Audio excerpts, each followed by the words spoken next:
Hello, my name is Glynn Tonsor, and I'm a faculty member in the Department of Agriculture and Economics at Kansas State University.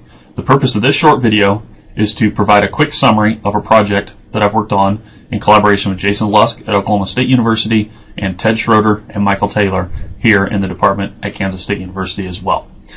The particular title of this project is Mandatory Country of Origin Labeling, Consumer Demand Impact. Quick background and timeline is going back to the 2002 Farm Bill. The Agricultural Marketing Act of 1946 was amended. This is from a legal perspective when this discussion kind of got started, and effectively what that amendment did is it required retailers to notify customers of country of origin on muscle cut and ground beef products. After notable delays, several years of discussion within the industry and broadly, ultimately USDA AMS published a final rule in January 2009 that became effective in March 2009, and that's when the policy was in place to where retailers, again, those in the grocery industry, had to cover and indicate origin information on fresh beef, pork, and chicken products, as well as other products that we're focusing our discussion on this particular project on the meat industry. It's also worth noting the WTO, World Trade Organization, has been handling a dispute initiated by Canada, Mexico, and others. This was started back in 2008 before the law was implemented. And again, through a multi-year process, I think it's a fair summary to say the WTO has largely ruled in favor of the complainants. And more recently here in August 2012, the U.S. has informed WTO that it intends to implement some of the recommendations that have come from this process and get MCOOL into compliance in WTO's eyes. We're still waiting for the final details of that to happen. You can see here I've provided a USDA link for specifics on COOL, or MCOOL that is, and I've also provided a link to the WTO website if you want more details on that process.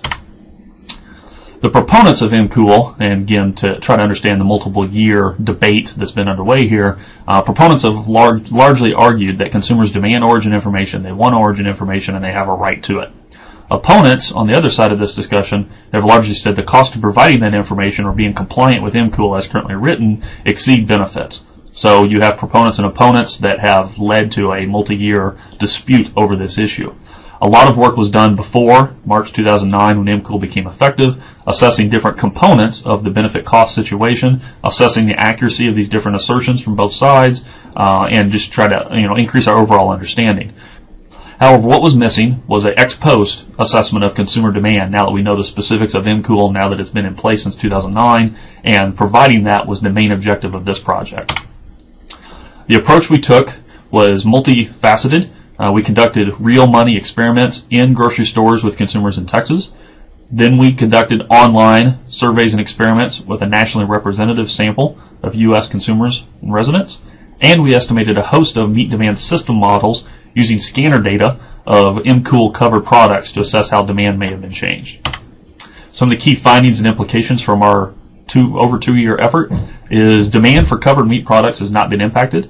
That is, we are not finding evidence of a demand increase in the covered beef, pork, or chicken products that we examined. That's important because previous research has identified the cost or estimates of cost of implementation.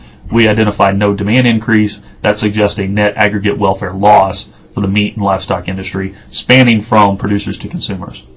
We also found typical residents are unaware of MCOOL, and they do not generally look for origin information on meat products.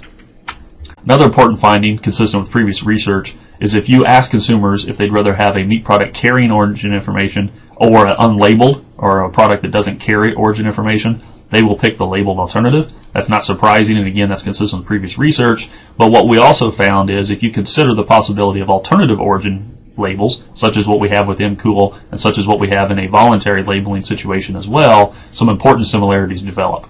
For example, here, we found similar valuations for product in North America labeled products with a product of United States labeled products. That's important because the cost of compliance with that are probably quite different. The trade implications and the dispute with the WTO implications are likely different. So some of those things are important to recognize and call for the need to probe deeper than simply comparing a labeled and unlabeled situation. Finally, it's important to recognize our conclusions are pretty robust across species and products examined. In summary, our overall finding of limited awareness, narrow use of origin information, and no evidence of demand increases is very important. If you couple that, as I said, with the estimates of MCOOL cost of compliance, that suggests a net economic welfare loss for the entire meat supply industry in aggregate.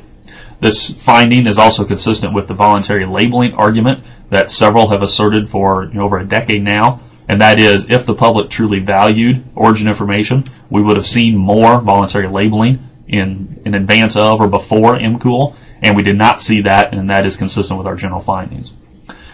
Much work remains, I think that's fair to say, to truly understand the politics and the economics of this situation and related situations, but given what we currently know from this project and previous research, I think it's fair to say the quicker that the WTO situation is resolved, the better it will be for aggregate economic welfare.